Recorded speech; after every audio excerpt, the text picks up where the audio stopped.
cuando el maestro argentino Adolfo Alvarado Belloso, en sus múltiples visitas que hace al Perú, realiza presentaciones tanto en Cortes Superiores como en la Corte Suprema.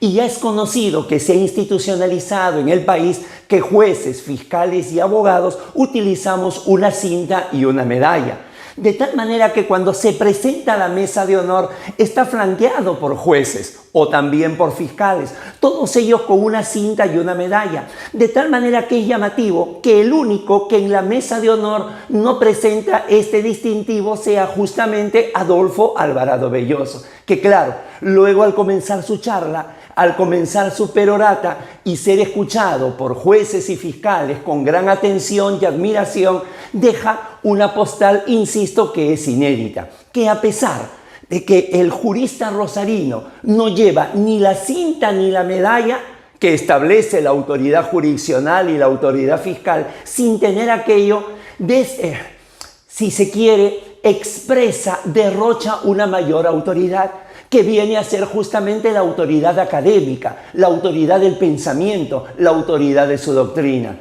Algo similar, pero en el ámbito anglosajón, sobre todo en los Estados Unidos, es lo que ha ocurrido con el jurista Yale Camisar, que lamentablemente hace unas horas, el domingo 27 de febrero, en su casa de Michigan, dejó de existir a los 92 años de edad. Este notable docente y abogado, en el cual su doctrina fue utilizada en más de 30 fallos por la Suprema Corte, es sin lugar a dudas el padre del proceso penal constitucional moderno. De él hablaremos unos minutos. Soy Guido Aguila Grados y quiero darles la bienvenida a una nueva entrega de Tribuna Constitucional, en su sección El Derecho en la Historia. Yale Camisar, el padre del proceso penal constitucional moderno. Sean todos bienvenidos.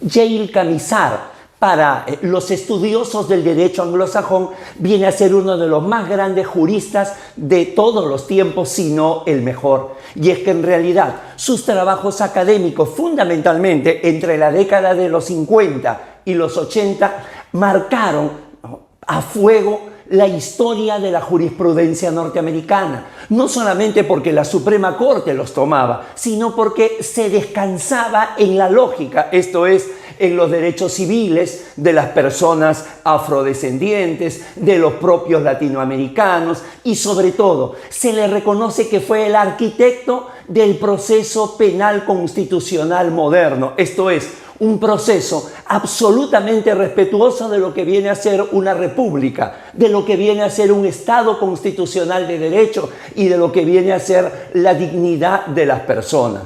Su obra cumbre definitivamente fue el cambiar la jurisprudencia norteamericana y del mundo para siempre. Veamos algo de su vida.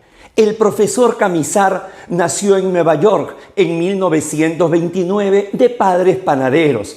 Comenzó a lidiar en soledad con los temas del procedimiento penal a fines de la década del 50, como un joven profesor de la Universidad de Minnesota.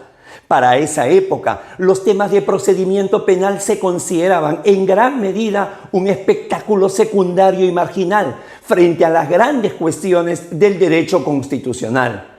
La poca oferta de cursos de procesal penal que existían se debilitaba día a día.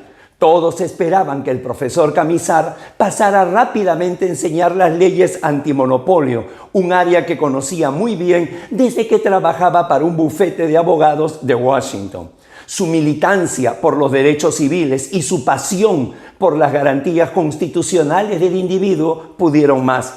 En el curso de la década siguiente, los turbulentos años 60, se estableció como la figura principal en un área de la ley que, gracias en parte a su brillante trabajo, de repente parecía que no solo era importante, sino que era intelectualmente vibrante. El hombre indicado había llegado en el momento justo para cambiar y para siempre el derecho continuo en el trabajo de la Universidad de Michigan, a donde se mudó en 1965. A principios de la década de 1960, la Corte Suprema de Justicia, presidida por el célebre jurista Earl Warren, estaba emergiendo como un baluarte de las libertades civiles. Y en la Casa Blanca, primero con John F. Kennedy y luego con Lyndon Johnson, se expandieron la defensa de los derechos civiles, en parte asegurándose de que las personas afroamericanas tuvieran protecciones legales contra el abuso por parte de las fuerzas de seguridad. Su trabajo fue citado por primera vez por la Suprema Corte de Justicia en la célebre decisión de 1963, el caso Jadion versus Wainwright, que estableció el derecho del imputado a tener un abogado letrado en casos penales. Escrito el voto principal por el juez Hugo Black, fue el primero de más de 30 sentencias de la Suprema Corte durante el próximo medio siglo en citar el trabajo del profesor Camisar. Empero, el mayor impacto del profesor en la Corte Suprema se produjo en 1966, en la célebre decisión Miranda versus Arizona. Según este leading case, los acusados penales debían ser informados de sus derechos antes de ser interrogados. Específicamente, sus derechos a permanecer en silencio y a recibir asistencia letrada. Un fallo mundialmente célebre que cambió el proceso penal de manera definitiva, al punto tal que no hay película policial que se precie de que no se mencione su holding. Hasta se ha creado un verbo nuevo en inglés. Se ha mirandizado al acusado. Sin duda es el padre del leading case, Miranda.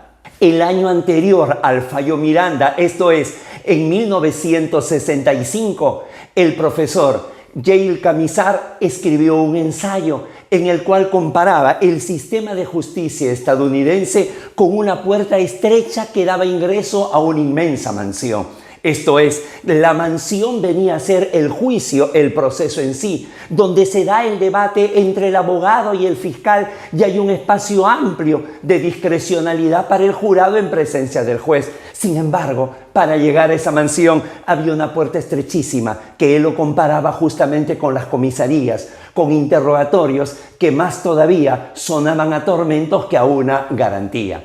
Con todo esto, la Suprema Corte auspició al profesor Camisar para que el resto de su carrera se dedicara a editar y actualizar permanentemente un libro de casos denominado Procedimiento Penal Moderno, donde fue ayudado por otros profesores, Kerr, Kirn y Primus, y a partir de acá hizo de esto, de la defensa de los derechos del imputado, de la defensa de un proceso entendido como una garantía y no como un método de persecución, no como una política criminal, hizo de esto un evangelio. Hasta sus últimos días luchó para que el fallo Miranda se mantuviera siempre fuerte, lejos de los ataques de los conservadores que se habían convertido en sus enemigos. El ejemplo de Yale Camisar es fundamental en estos momentos. Estamos entrando ya a la tercera década del siglo XXI y sin embargo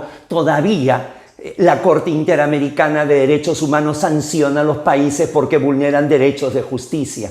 Todavía existen persecuciones, todavía existe el denominado lawfare y todavía se sigue entendiendo el proceso como si fuera un mecanismo de persecución.